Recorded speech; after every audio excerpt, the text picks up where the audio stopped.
ആ വിശുദ്ധാത്മാക്കൾ ആത്മീയമായി ഇവിടെ ജീവിക്കുന്നുണ്ട്, ഭൗതിക കാര്യങ്ങൾ ഇടപെടുന്നുണ്ട്. അസ്സലാമു അലൈക്കും വറഹ്മത്തുള്ളാഹി. അൽഹംദുലില്ലാഹി റബ്ബിൽ ആലമീൻ വസല്ലല്ലാഹു അലാ നബീന മുഹമ്മദ്. ദീനുൽ ഇസ്ലാമിൻ്റെ ഏറ്റവും പ്രധാനപ്പെട്ട വിശ്വാസം ഏകനായ റബ്ബിനെ മാത്രം വിളിച്ച് പ്രാർത്ഥിക്കുക, ആരാധിക്കുക എന്നതാണ്. ഇസ്ലാമിൻ്റെ അടിത്തറ തന്നെയും തൗഹീദാണ്. ആ തൗഹീദ് നശിച്ചു പോയാൽ അവൻ എത്ര വലിയ നന്മ ചെയ്താലും ഒരു കാര്യവുമില്ല. റസൂലുള്ളാഹി സ്വല്ലല്ലാഹു അലൈഹി വസല്ലമയോടാണ് അള്ളാഹു പറയുന്നത്, നീ എങ്ങാനുമാണ് ശിർക്ക് ചെയ്യുന്നതെങ്കിൽ, പ്രവാചകനോട് വളരെ താക്കീതോടുകൂടി പറയാൻ, പ്രവാചകരെ താങ്കളെങ്ങാനുമാണ് ശിർക്ക് ചെയ്യുന്നതെങ്കിൽ താങ്കളുടെ കർമ്മങ്ങൾ മുഴുവൻ ബാത്തിലായി പോകും. വിശുദ്ധ ഖുർആനിൽ മറ്റിടത്ത് 18ഓളം നബിമാരെ ഇങ്ങനെ എണ്ണി പറഞ്ഞതിന് ശേഷം, അവരൊക്കെ സ്വാലിഹീങ്ങളാണ് എന്നൊക്കെ പറഞ്ഞ് അവരെ പുകഴ്ത്തി പറഞ്ഞതിന് ശേഷം അവസാനം അല്ലാഹു സുബ്ഹാനഹു തആല അവരുടെ വിഷയത്തിൽ പോലും പറഞ്ഞത് വലൗ അശ്റകൂ ലഹബിത അൻഹും മാ കാനൂ യഅമലൂൻ, അവരെങ്ങാനുമാണ് ഇനി ശിർക്ക് ചെയ്യുന്നതെങ്കിൽ അവരുടെ കർമ്മങ്ങൾ മുഴുവൻ ബാത്തിലായി പോകുന്നതാണ്. എന്നാൽ ഇന്ന് നമ്മുടെ കേരളക്കരയിൽ ഈ ഷിർക്കിന് വേണ്ടി വാദിക്കുന്നവർ, ഈ ഷിർക്കിന് പ്രമാണം കണ്ടെത്തുന്നവർ, ഷിർക്കിനെ സ്ഥാപിക്കാൻ നിൽക്കുന്നവർ, ഷിർക്ക് പ്രചരിപ്പിക്കുന്നവർ ഇന്ന് വ്യാപകമായി വന്നുകൊണ്ടിരിക്കുകയാണ്. അതിൽ സമസ്തക്കാരുടെ നേതാവായ അമ്പലക്കടവ് ഫൈസി 100ാം വാർഷികത്തിൽ പറഞ്ഞ ഒരു പ്രസംഗത്തിൻ്റെ ഭാഗം നമുക്കൊന്ന് കേൾക്കാം. മഹാത്മാക്കൾ മരിച്ചുപോയവരാണെന്ന് സത്യമാണ്. മരിച്ചുപോയവർ എന്നല്ലവരെ കുറിച്ച് പറയുന്നത് കിതാബുകളിൽ അൽ അർവാഹുൽ മുഖദ്ദസ, വിശുദ്ധാത്മാക്കൾ എന്നാണ്. വിശുദ്ധാത്മാക്കൾ മറഞ്ഞ വഴിക്ക് ഉപകാരം ചെയ്യും. അദ്ദേഹത്തിൻ്റെ സംസാരത്തിലെ ഒന്നാമത്തെ കളവും വലിയ ആരോപണവും, ഇസ്ലാമിൽ പറയാൻ പാടില്ലാത്ത വലിയ ആരോപണമാണ് ഇവിടെ പറഞ്ഞിട്ടുള്ളത്. വിശുദ്ധ ആത്മാക്കൾ തന്നെയാണ് മഹാന്മാരെന്നുള്ളതിൽ സംശയമില്ല. അവർ അള്ളാഹുവിൻ്റെ അടുക്കൽ ഉന്നതമായ സ്ഥാനങ്ങളിലായിരിക്കും. പക്ഷേ അദ്ദേഹം പറഞ്ഞു വച്ച അവസാനത്തെ പോയിൻ്റ്, ആ മരിച്ചുപോയ മഹാത്മാക്കൾ മറഞ്ഞ വഴിയിൽ സഹായം ചെയ്യാൻ അവർക്ക് കഴിവുണ്ട് എന്ന് പറഞ്ഞത് വലിയ അപരാധമാണ്.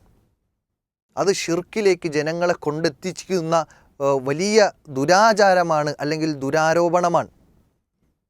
ഇസ്ലാമിൽ അങ്ങനെ ഒരു അധ്യാപനം പഠിപ്പിക്കപ്പെട്ടിട്ടേയില്ല, ഖുർആനിലോ സുന്നത്തിലോ ഇല്ല. ഇനി അദ്ദേഹത്തിൻ്റെ ബാക്കി വാദങ്ങൾ കൂടി നമുക്ക് കേൾക്കാം. അത് നിങ്ങൾ ഷിർക്കാണെന്ന് പറഞ്ഞിട്ട് കാര്യമില്ല. ഇത് പറഞ്ഞു തുടങ്ങിയപ്പോൾ തന്നെ അദ്ദേഹം അതിനെ റദ്ദുണ്ടാകും, മറുപടി ഉണ്ടാകും എന്നത് ഭയന്നുകൊണ്ട് ആദ്യം തന്നെ അതിനെ ഒന്ന് മറയിടാൻ വേണ്ടി, തടുക്കാൻ വേണ്ടിയുള്ള ഒരു വാക്ക് പറഞ്ഞു വെച്ചു. നിങ്ങളിനി ഷിർക്കാണെന്ന് പറഞ്ഞിട്ട് കാര്യമില്ല. അദ്ദേഹത്തിന് തന്നെ ബോധ്യമുള്ള കാര്യമാണ്, അദ്ദേഹത്തിന് ബോധ്യമുള്ള കാര്യമാണ് ഇത് ഷിർക്കാണെന്നുള്ളത്. ഇദ്ദേഹത്തിൻ്റെ അടുത്ത് തന്നെയാണ് മുൻകാലങ്ങളിൽ ഒരു സമയത്ത് ഒരു പ്രസംഗത്തിനിടയിൽ ചോദ്യോത്തര വേളയിൽ അവരുടെ അനുയായികളിൽപ്പെട്ട ഒരു മനുഷ്യൻ ചോദിക്കുന്നുണ്ട്, ഒരു സുഹൃത്ത് ചോദിക്കുന്നുണ്ട്, ഈ മുഹിദ്ദീൻ ഷെയ്ഖിനോട് ഹിദായത്തിൻ്റെ മാർഗം തരണേ എന്ന് പ്രാർത്ഥിച്ചാൽ അത് ഷിർക്കാകുമോ എന്ന് ചോദിക്കുമ്പോൾ അദ്ദേഹം പറയുന്നുണ്ട്, ഒരിക്കലും ഷിർക്കാവുകയില്ല എന്ന് പറഞ്ഞ് ഇയ്യാക നഅ്ബുദു വഇയ്യാക നസ്തഈൻ എന്ന ആയത്തിനെ ഒക്കെ തെളിവാക്കിക്കൊണ്ട് ഓതുന്ന, അതായത് തൗഹീദ് പഠിപ്പിക്കാൻ പറഞ്ഞ ആയത്തിനെ ഷിർക്കിന് വേണ്ടിയിട്ട് ഉദ്ധരിക്കുന്ന ഈ ഉസ്താദിനെ നമുക്ക് മുമ്പ് കണ്ടുപോയിട്ടുണ്ട്. ഏതായാലും അദ്ദേഹം പറഞ്ഞ ബാക്കി ഭാഗങ്ങളെ കൂടി കേൾക്കാം. ആ വിശുദ്ധാത്മാക്കൾ ആത്മീയമായി ഇവിടെ ജീവിക്കുന്നുണ്ട്, ഭൗതിക കാര്യങ്ങൾ ഇടപെടുന്നുണ്ട്. അപ്പോൾ അദ്ദേഹം പറഞ്ഞ 2 തിരിമറികൾ കൂടിയാണ് ഇവിടെ പ്രകടമാകുന്നത്. ഒന്നാമത്തത്, വിശുദ്ധാത്മാവ് ഈ ലോകത്ത് ജീവിച്ചിരിക്കുന്നു. രണ്ടാമത്തത്, അവർ ഭൗതികമായ വിഷയങ്ങളിൽ, നമ്മുടെ വിഷയങ്ങളിലൊക്കെ ഇടപെടുന്നു. എന്താ തെളിവ്?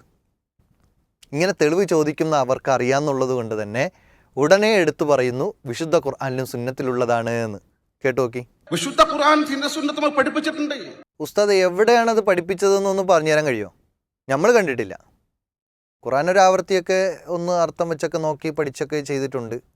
അതുപോലെ ഹദീസ് കുറച്ചൊക്കെ ഒന്ന് വായിച്ചു നോക്കിയിട്ടുണ്ട്. ചിലപ്പോൾ നമ്മൾ കാണാത്തതായിരിക്കാം.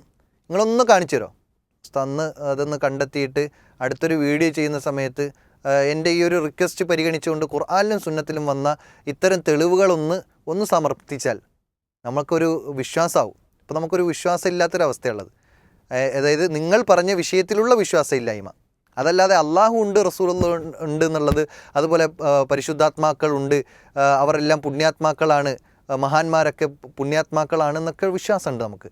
പക്ഷേ അതിനപ്പുറം നിങ്ങൾ പറഞ്ഞു വെച്ച ഈ വാദം ഉണ്ടല്ലോ, അവർ ഈ ദുനിയാവിൽ ജീവിച്ചിരിപ്പുണ്ട്, അതുപോലെ ദുനിയാവിൻ്റെ വിഷയത്തിൽ ഇടപെടുന്നുണ്ട് എന്നൊക്കെ പറഞ്ഞ് നിങ്ങളുടെ ഈ തള്ളുണ്ടല്ലോ, അത് തള്ളല്ല എന്ന് തെളിയിക്കൽ നിങ്ങളുടെ ബാധ്യതയാണ്. കാരണം നിങ്ങളാണ് വാദം കൊണ്ടുവന്നത്.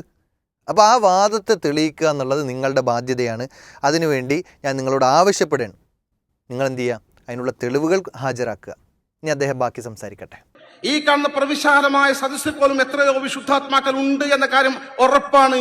അപ്പോൾ ആളുകളെ കയ്യിൽ എടുക്കാൻ വേണ്ടിയിട്ട് അടുത്ത് വീണ്ടും പറഞ്ഞു, ഹേയ് നിങ്ങളുടെ കൂടെയൊക്കെ ഇപ്പോൾ ആരുണ്ട്, പുണ്യാത്മാക്കളുണ്ട്, നിങ്ങൾ സന്തോഷിച്ചോളി എന്ന് പറയുന്ന രൂപത്തിൽ അദ്ദേഹത്തിനെ സംശയമില്ലാത്ത രൂപത്തിലാണ് അദ്ദേഹം പറയുന്നത്. അപ്പോൾ സംശയമില്ലാത്ത രൂപത്തിൽ വിശുദ്ധ ഖുർആനെ കുറിച്ച് പറഞ്ഞപ്പോൾ ഖുർആൻ അള്ളാഹു ഇറക്കിയതാണ് എന്നും ലാ റൈബ ഫീഹ, അതിൽ യാതൊരു സംശയവുമില്ല എന്നൊക്കെ പറയുന്ന, അതുപോലെ അന്ത്യദിനത്തിനെ കുറിച്ച് പറഞ്ഞപ്പോഴെല്ലാം ലാ റൈബ ഫീഹ എന്നൊക്കെ എടുത്തു പറയുന്നുണ്ട്.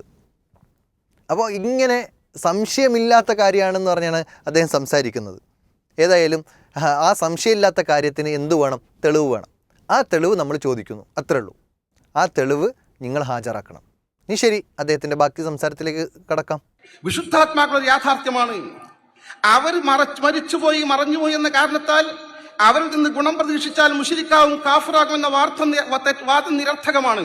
ഈ സംസാരത്തിലൂടെ അത്രയും ആളുകളുടെ മുമ്പിൽ അദ്ദേഹം ശിർക്ക് സ്ഥാപിക്കുകയാണ്. സമസ്തയുടെ അടിസ്ഥാന പാഠങ്ങളിൽപ്പെട്ട കാര്യമാണത്, അടിസ്ഥാന വിശ്വാസ കാര്യങ്ങളിൽപ്പെട്ടതാണത്.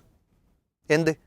മരിച്ചുപോയവർ അവരോട് വിളിച്ചു പ്രാർത്ഥിച്ചാൽ അവർ സഹായിക്കും എന്നത് ഇവരുടെ അടിസ്ഥാന കാര്യമാണ്. അതുകൊണ്ടാണ് നമ്മൾ പണ്ടേ പറയുന്നത് ഇവർ ഷിർക്കൻ വിശ്വാസത്തിലും ആചാരത്തിലാണ് കഴിഞ്ഞു പോകുന്നത് എന്നുള്ളത്. അതുകൊണ്ട് തന്നെ ഇത് നേർക്കുനേർ അദ്ദേഹം തന്നെ സമൂഹത്തിൻ്റെ മുമ്പിൽ വിളിച്ചു പറയുമ്പോൾ ഇനി മറ്റൊരു തെളിവിൻ്റെ ആവശ്യമില്ല. നമ്മൾ പറയുന്നത് വെറും ആരോപണമല്ല, യാഥാർത്ഥ്യമാണ് എന്ന് അദ്ദേഹം തന്നെ ഇപ്പോൾ തെളിയിക്കുകയാണ്. മരിച്ചുപോയവർ നമ്മെ സഹായിക്കും എന്ന വിഷയമാണ് അദ്ദേഹം പറയുന്നത്.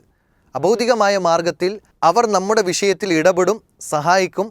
ഇനി അവരുടെ ഭാഷയിലേക്ക് ഒന്നുകൂടി ഇറങ്ങിപ്പറഞ്ഞാൽ നമ്മുടെ രോഗങ്ങൾ മാറ്റാൻ മഹാത്മാക്കൾക്ക് കഴിയും, നമുക്ക് കുട്ടികളെ നൽകാൻ മഹാത്മാക്കൾക്ക് കഴിയും, അതുപോലെ നമ്മുടെ പ്രതിസന്ധികൾ മാറ്റാൻ മഹാത്മാക്കൾക്ക് കഴിയും.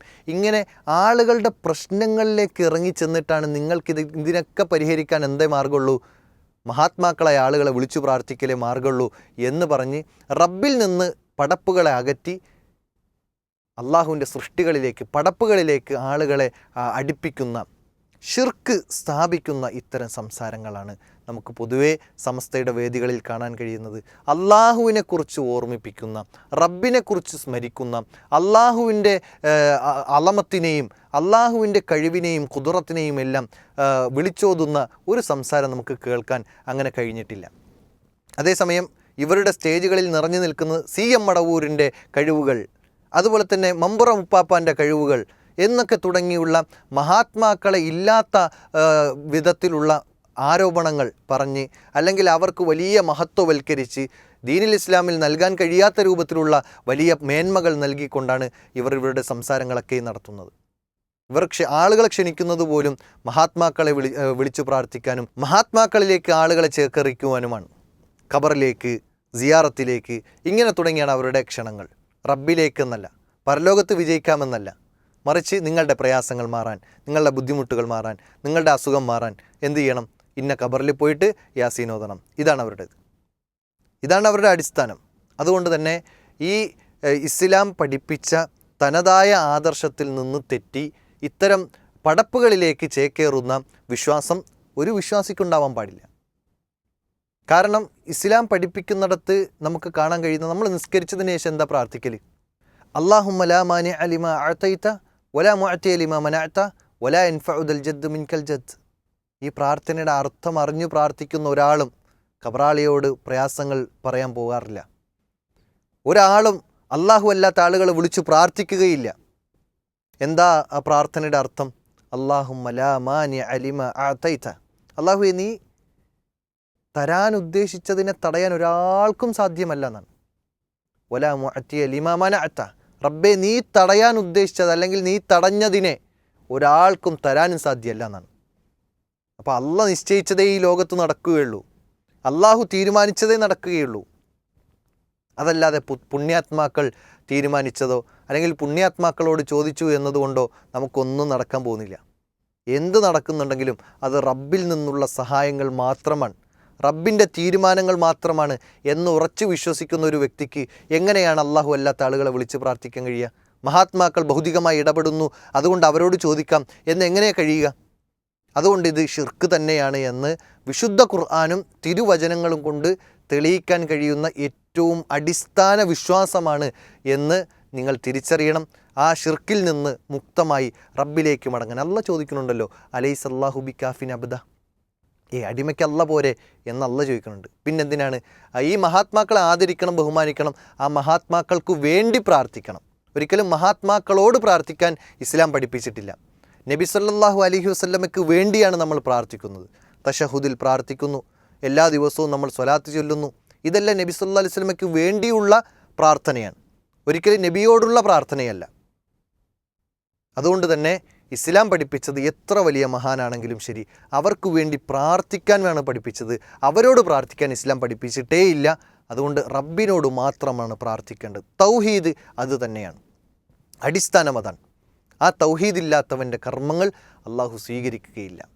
അതുകൊണ്ട് നമ്മുടെ കർമ്മങ്ങൾ സ്വീകരിക്കപ്പെടണമെങ്കിൽ പോലും നമ്മൾ ശുദ്ധ വിശ്വാസമുള്ള റബ്ബിനെ മാത്രം ആരാധിക്കുന്ന, നമ്മുടെ പ്രാർത്ഥനയും തേട്ടവും മുഴുവൻ റബ്ബിന് മാത്രമായിരിക്കണം എന്ന് ഇസ്ലാം പ്രത്യേകം പഠിപ്പിക്കുന്നുണ്ട്. ഈ കാര്യങ്ങളെ കൃത്യമായി മനസ്സിലാക്കി ദീനനുസരിച്ച് തൗഹീദിലൂടെ ജീവിക്കാൻ അള്ളാഹു നമുക്ക് തൗഫീക്ക് നൽകി അനുഗ്രഹിക്കുമാറാകട്ടെ. അസ്സലാമു അലൈക്കും വറഹ്മത്തുള്ളാഹി വബറകാതുഹു.